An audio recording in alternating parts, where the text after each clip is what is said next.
Und ich antworte auf Deutsch, ja? Yes. I only understand a few words in German, but so yes. I will ask questions in English. You will speak in German. So let us have English, German, Polish interview. Something like that.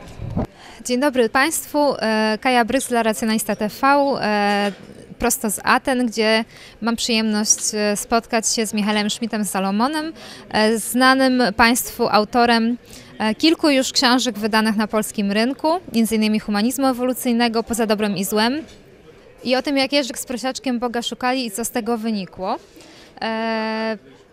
Jest to dla nas niezwykła okazja, aby tego wspaniałego pisarza wypytać o wiele rzeczy. Także zapraszam do posłuchania. Thank you very much for agreeing to have this interview.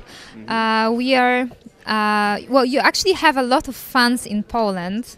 Oh, that's nice. I don't know if you are aware. Nee, keine Ahnung. Can you tell us why have you decided to write your first book? Es geht jetzt um das Kinderbuch. Es war nicht mein erstes Buch. It was not my first book. No, I mean your first book. It was the Evolutionary Humanism, or no? It was. Yeah, I wrote some books before, but you speak about the Manifesto for Evolutionary Humanism now, or about the children book. No, I was speaking about the philosophical one. Okay, gut. Das Manifest des evolutionären Humanismus habe ich geschrieben im Auftrag der Giordano Bruno Stiftung. Und das Ziel von diesem Buch war, zusammenzufassen die Grundüberzeugungen des evolutionären Humanismus und einfach darzulegen, welche politischen Konsequenzen man aus diesem Ansatz ziehen kann. You didn't understand anything. Okay, it's about the basics of evolutionary humanism, and I wrote a book because the Giordano Bruno Foundation needed some paper for our agenda, what we will do in the next years. So I wrote this book. Really, because many people in Poland think that this is one of the best atheist books. One of the really best philosophical books that we atheists have. So. Thank you very much. Das Interessante daran war, dass ich das Buch ursprünglich, dass es gar kein Buch sein sollte. Ich habe tatsächlich am Anfang nur ein Konzeptpapier schreiben wollen und schreiben sollen, und dann wurde daraus ein Buch. First, it only was a paper. For the foundation, I didn't know that this will become a book, but then I wrote and suddenly I thought maybe this could be a book, but it was very much improvised. Und vor allen Dingen am Schluss die 10 Angebote des evolutionären Humanismus, die habe ich quasi in 2-3 Stunden geschrieben, kurz bevor das Buch abgegeben werden musste. Das war ich habe mich die ganze Zeit gewehrt dagegen, 10 Gebote zu schreiben. Leute haben gesagt, wir brauchen 10 Gebote des evolutionären Humanismus, und ich sagte, ich schreibe keine 10 Gebote. Und irgendwann kam die Idee, statt 10 Geboten 10 Angebote zu schreiben. Und das habe ich dann eben ganz kurz gemacht, kurz vor der Drucklegung des Buchs, und erstaunlicherweise war das ganz erfolgreich. The coda of the book, the 10, the 10 offers at the end of the Manifesto of Evolutionary Humanism. It was a totally improvisation. I didn't want to do something like this, but the people said we need 10. I don't know the right word. 10 Gebote, the 10 commitments. No. Commandments.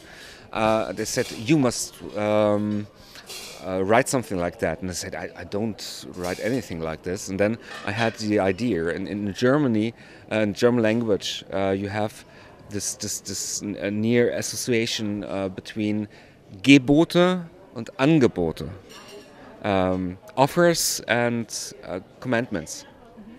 But you don't have this in English or I think in Polish. We actually use the same root also. Okay. Then it works. And I wrote it 2 hours before the book went to the company who printed the book. So it was totally improvisation, and I didn't know that someone will read this. But it was very much a successful book in Germany too, and so there was a second edition only 2 or 3 months later, and then we saw this book. It was published before Richard Dawkins' God Delusion, so many people first, viele Menschen haben wirklich gesagt, dass es so das erste Buch war, das ihre Weltanschauung zusammengefasst hat. They said that many people said that this was the first book that put together their own worldview, their Weltanschauung. And so I think that's the reason why this book was so successful in Germany and other countries too. Wow, that's true. Well, maybe actually improvisation is the key. So how did you start writing your children book, your first children book? Why? And because it's a rare thing for a philosopher to actually start writing children books. Ja, das muss aber jetzt auf Deutsch. I need to express this in German because it's hard for me to express it. In another language I cannot speak fluently. Die Idee kam eigentlich dadurch, dass mein eigener Sohn aus dem Kindergarten kam und sagte, warum mussten all diese kleinen Meerschweinchen sterben? Wir hatten damals Meerschweinchen zu Hause und wir haben überhaupt nicht begriffen, worum es da ging. Und dann stellte sich heraus, dass man ihm die Geschichte von der Sintflut erzählt hatte. Und er war wirklich empört über einen Gott, der so etwas tut, ihm kleine Meerschweinchen ertränken. Außerdem bin ich von einem sehr bekannten deutschen Zeichner angesprochen worden, ob ich nicht sowas machen wollte. Nämlich Janosch hatte die Idee zu einem antiklerikalen Tigerentenbuch. Das ist dann letztlich nichts draus geworden. Das hat dann ein anderer Zeichner umgesetzt. Aber irgendwie sind die Sachen zusammengekommen und dann hatte ich am Schluss also die Grundidee zu einer solchen Geschichte von einem kleinen Ferkel und einem kleinen Igel, die ein wunderbares Leben führen, also einen Heidenspaß haben, aber dann eben feststellen müssen, dass es Leute gibt, die sagen, wer Gott nicht kennt, dem fehlt etwas. Und dann machen sie sich auf die Suche, um Gott zu suchen, und dann haben sie die entsprechenden Abenteuer. Okay, I want to express it in small words. I wrote a book because my own son came from the kindergarten and was very much afraid because they told him the story about the flood. And he was very angry because he said, why all these little animals had to die? He was really angry about this God who did something like that. And then we said to him, okay, that's only a story, it's an imagination, you don't have to worry about that. It never happened. And this was one key for the story. And the second key was that one of the famous German illustrators, Janosch. I don't know if Janosch is you know Janosch? He wrote the book about Tigerente. He is one of the famous children book illustrators and authors. And I think that he was born in Poland. Maybe in Czech. Sounds Czech. Janos. Maybe I can show you a drawing. He's very famous in Germany, and he said, "Let us make a anti-clerical, anti-religious children book." Then it didn't work between us, and I wrote this story. And the main key of the story is that there's a little pig, a piglet, and a hedgehog that live a very fine life, and they are happy. And suddenly they see a commercial. There stands who does not know God is missing something, and so they are seeking this strange Mr. God who to find what they are missing, and they have funny adventures with the representatives of Judaism, Christianity, and Islam. And that's the story. I think it's a very funny story, and what's interesting about the story is that it works on the level of children, and it also has a level for the adult people, a philosophical level, and I think that's a reason why this book sold so many copies, because you can read it as an adult person too. And I really got letters from 90 years old people, a man who said his own life, his whole life, he was afraid about hell. And after he read the little piglet, he had to begin to laugh, and said, "Now I'm how to say it in English? I'm free. I'm free. I can die without fear," and that's something that moved me personally very much. Well, that's definitely a great thing to hear, that you made someone finally feel that he doesn't have to fear death. That's wonderful. But yes, I agree. I mean, I really think that this book is an amazing book. And when I was reading it, I found out that this story actually tells my childhood story, because I basically lived through all these questions which were asked in the book in the same way, and I did find the same answer at the end. So I kind of feel moved that this story is so true, you know.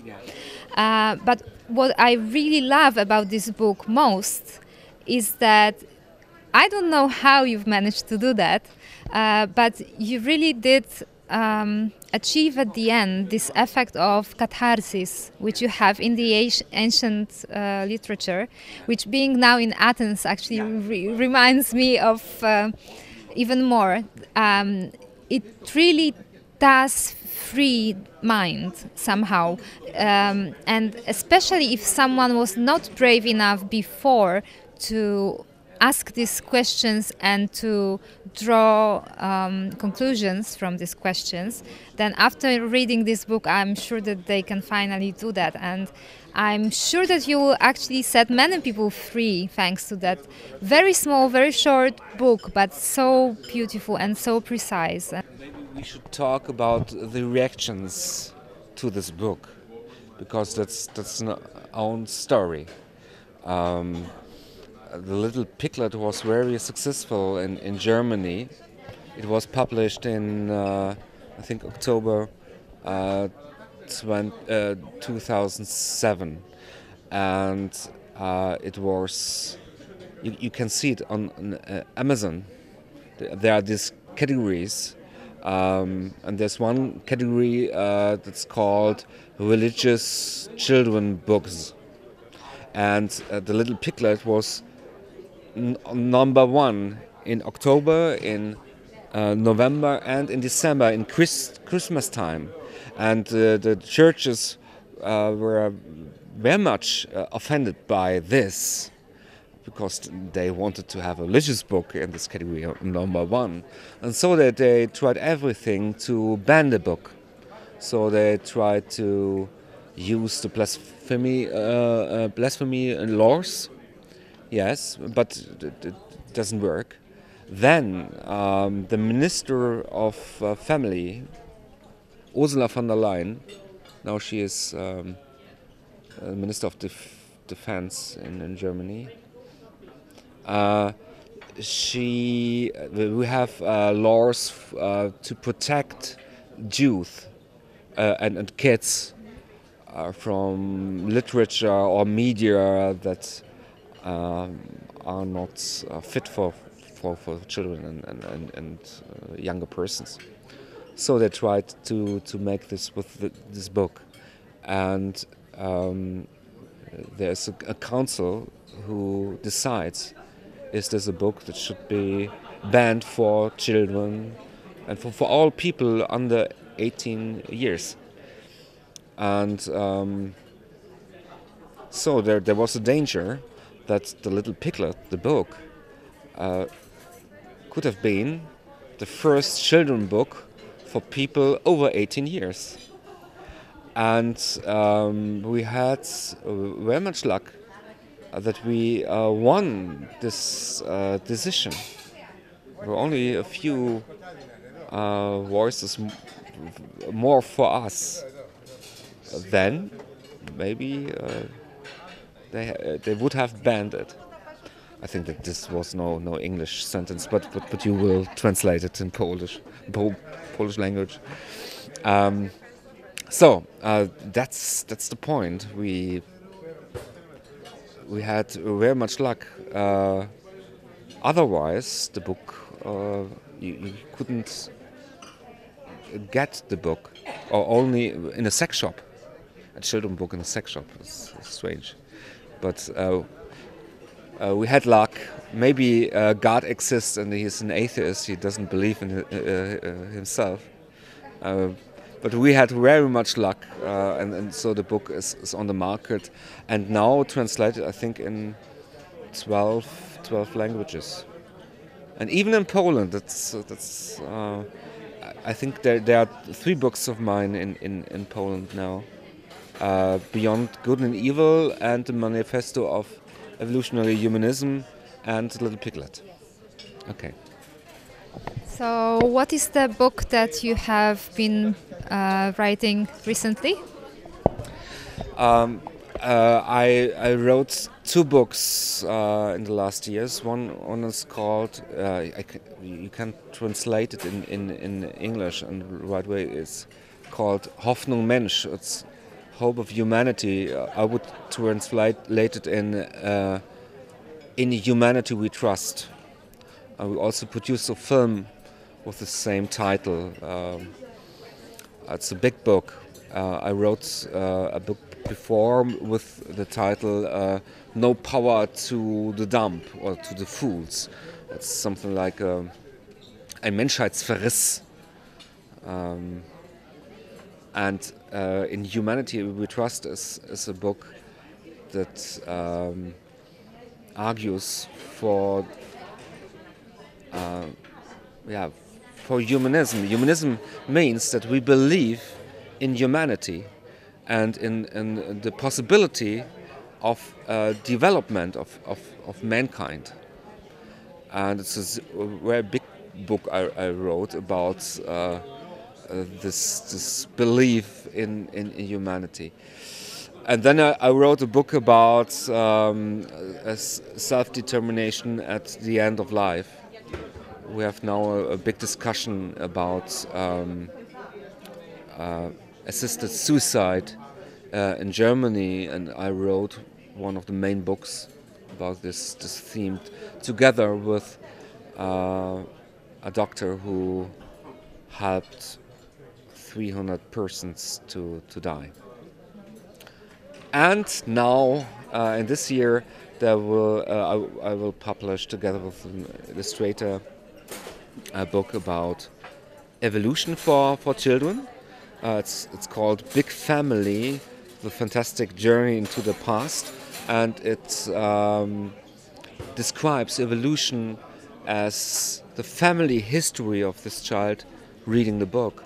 It will meet in this book his grandpas and grandmas who were fishes or who were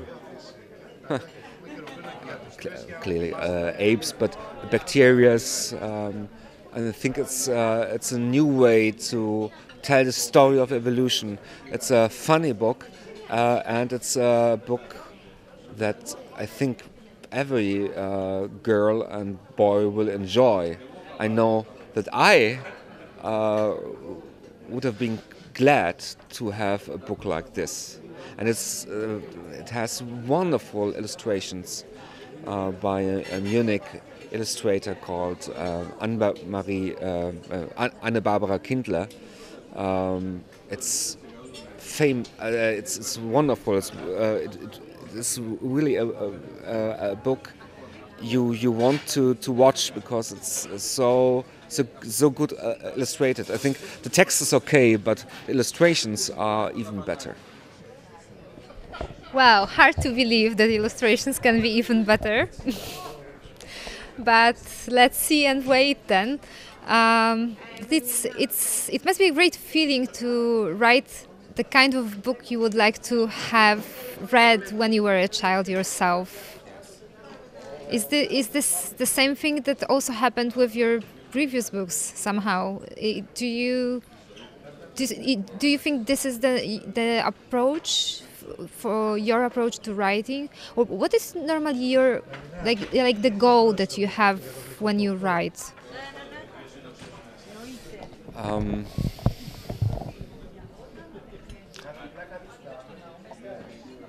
I wouldn't write a book if I would have the feeling that it is already said. I only write books that I would like to read, and that's the point. Some books, I think the authors didn't have the attention. They write a book because they need to earn some money, but it's not my goal. I want to write books that I would. I cannot speak English. Also ich schreibe Bücher, die ich selbst gerne lesen würde und von denen ich denke, dass sie wichtig sind. Ich setze mich auch damit auseinander. Also ich merke auch, dass ich im Prozess des Schreibens, dass ich mir neue Ideen entwickeln, die mich weiterführen, die, glaube ich, auf diese Art und Weise noch nicht gesagt worden sind. Deswegen habe ich auch gesagt, nach meinem letzten Buch, dass ich kein Buch mehr schreiben werde über evolutionären Humanismus, weil ich dazu alles gesagt habe. Vielleicht, I will try to translate it into English.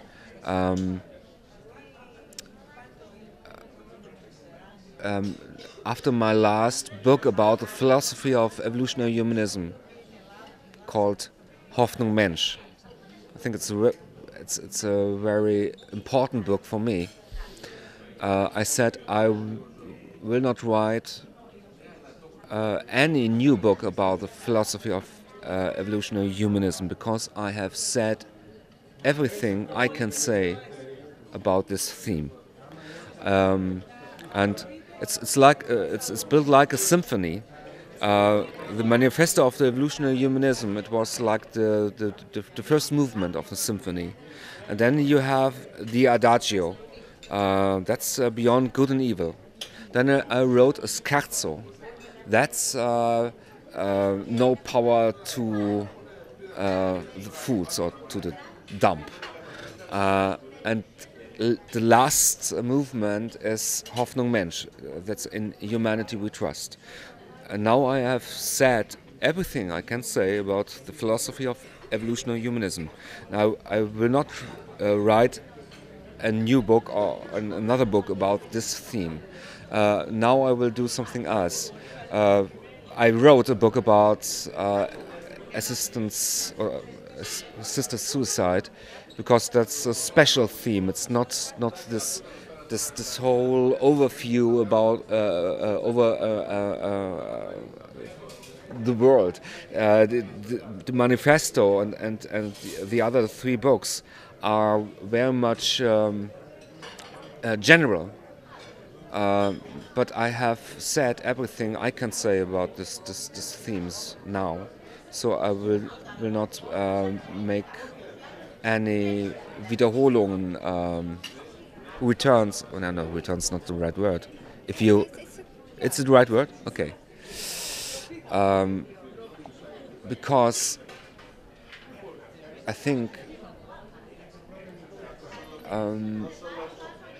it would be langweilig if you get tired. When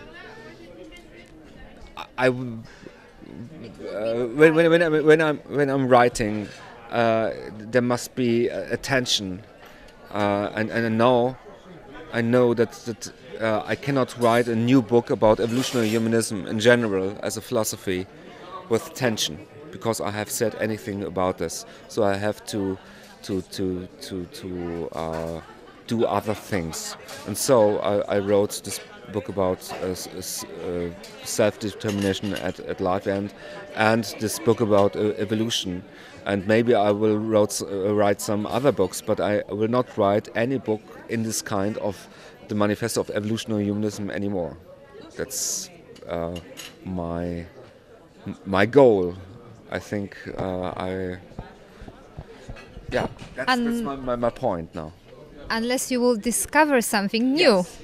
Unless I would discover something new, but I have the strong feeling that I had said in these 4 books everything I can say about these themes. So everything would be boring. Boring is the right word. I don't want to be bored by anyone, and I don't want to be bored by myself. So I don't write a book in this way anymore. So can we expect any more books? What could you write about now? Yes, I wrote. I think you cannot know it. A novel that was published, I think, in 2002. It's called Stolberg's Inferno, and it's a funny story, a tragic comical story about a man like me who dies, and suddenly he finds himself in the hell, like it was described by the Catholic Church. I think that's the only novel in which God is killed. It's killed by the main figure called Jan Stolberg, together with Friedrich Nietzsche and Albert Camus. The 3 of them kill God in this novel, and I think it's funny. It's something like an update to Dante's Inferno. So this novel, it's published long ago and quite successful here in Germany. But I think I will write a novel again. I have a story in mind many years now. It's something like a philosophical science fiction novel, and I think I will write this because it has something to do with evolutionary humanism, and it has something to do with transhumanism, because that's an interesting point. Here you have evolutionary humanism, here you have transhumanism. There are some things that correspond, but there are some things that differ. And I think in this novel form, I can work with this theme, and I think that will be good. I've got a very good idea about this novel, and I want to write it. I wanted to write it 10 years ago, and now I think I have the time to write it. So this is one of my projects for the future. I will write this science fiction philosophical novel. Well, that sounds really promising, because I really love science fiction, and this type of philosophical one, I guess, even more.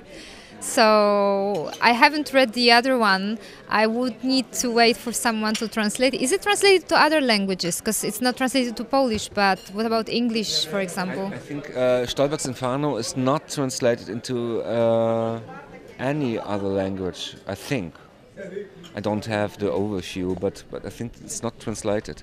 Maybe it is too hard for many countries, this book. But it's funny. It's a good story, I think. It has something to do with Douglas Adams, I think, too. But it has also to do something with Bakunin. Bakunin once said, "If this God exists, we should kill him." And I thought that's a good idea for a novel. How would it look like to kill God? So I wrote this novel. But it's not translated now. I don't know why. There are some ideas from other artists who thought it would be a good theme for a film or for a musical. But none of these projects worked till now. Well, maybe there's still time Yes. for that. I wanted to ask you, because you've been often considered by other humanists as a radical person, radical atheist. Why do you think that happens? How do you understand these people's arguments? What do they say, and how do you feel about it? I am an agnostic atheist. I don't know anything about God. I don't know even what this term means. So maybe I'm an ignorist more than an atheist, because I can only say something about things that are defined, and the word God is not defined. So I'm not a radical atheist, and I'm not militant, not aggressive. But some people don't have any sense of humor, and even there are humanists without humor. And people without humor are offended very fast and easily. I think that's the point. I have maybe a strange kind of humor, maybe, but I'm a nice person. I don't offend anyone. I don't believe that religious feelings are a good argument for Immunisierung gegen Kritik, to offend any kind of critic.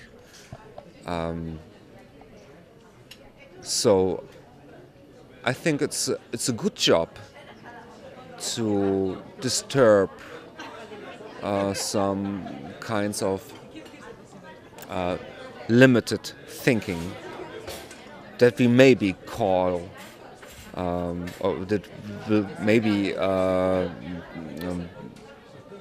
be combined with religious feelings.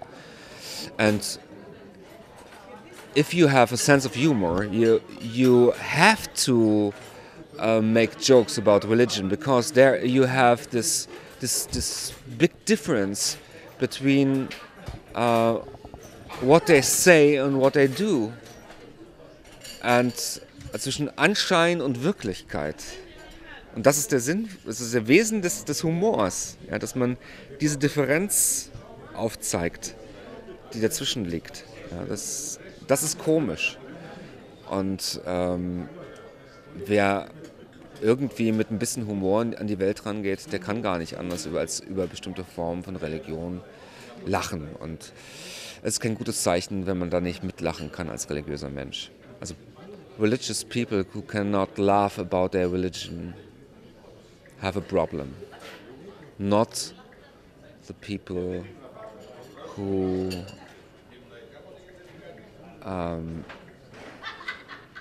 say that there are problems in your worldview. It's not offensive to say there's something wrong, my friend. Maybe there's a mistake. Offensive is when you say you will burn in hell for every day, in eternity. That's offensive. It's not offensive to say, hey, do you really think that's right what you are telling me there? That's not offensive. But some people are so limited in their worldview that they have so big fears about humor, and even humanists. I met many humanists without sense of humor, and I think humanism should be a worldview that can handle with jokes, with fun. Actually, I wanted to ask you, don't you think that the humanist and atheist society needs more also to laugh about ourselves? Yes, because I really think that, I totally agree that many of us lack sense of humor, and that makes us radical. This actually makes people radical, not radical in the sense that this word was used towards you. Because for me, the books you wrote show how great humanist you are. And being a humanist, like a real humanist, you cannot be a radical person because you show love and respect towards other people. It depends on how you understand the term radical. Radical means that you go to the roots, and that's a fine thing, to go to the roots, but in the most time we have other associations with the word radical. Radical persons are in this association people with a lack of humor. They are fundamentalists, and you can even be an atheist fundamentalist, and that's a problem too. I don't like any kind of fundamentalism, and it's not better. I think it's not a better form of fundamentalism if you are an atheist fundamentalist or if you are a theist fundamentalist. I don't think that's the big difference. It's not between the theist and the atheist.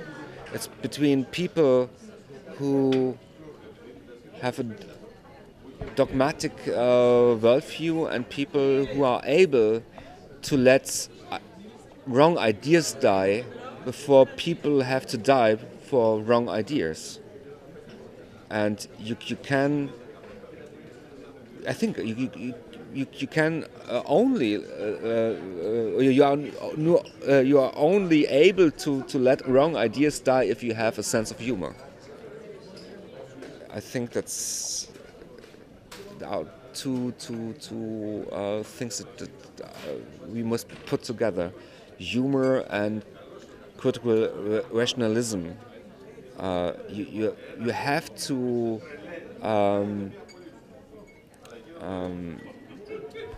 man muss seine eigenen Ideen überprüfen. Kritische Prüfung, das ist der entscheidende Punkt. You have to think over your own ideas. And humor is a training in overthinking the own ideas. We should laugh about humanism and atheism and ourselves. If you're not able to laugh about yourself, you are no person, I think, with a humanist worldview. I really think we do lack this kind of books or articles laughing at humanism and atheism also, because it is necessary, because these movements are also becoming Churches. yes. That's So do you think we could look into you to write something like that? I wrote something about that years ago.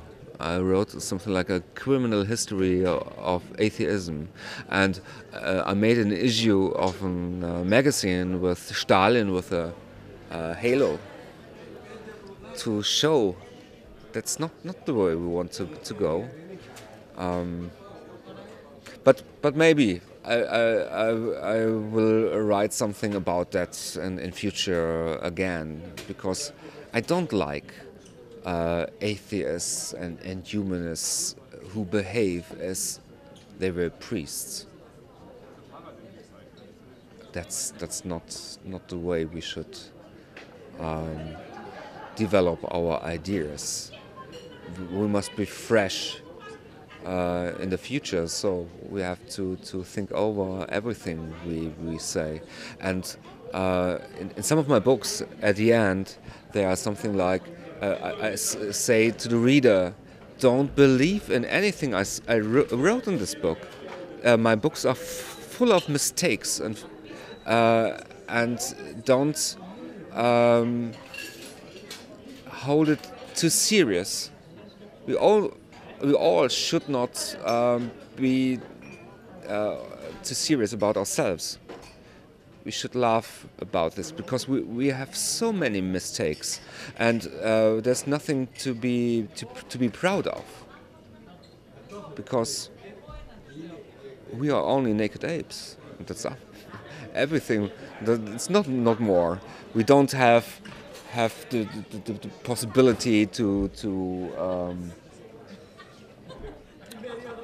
see what is reality without our conception of reality. So we only have ideas about reality, and we have to prove it and overthink it and laugh about our mistakes. So I think that's enough. This is exactly what we wish everyone.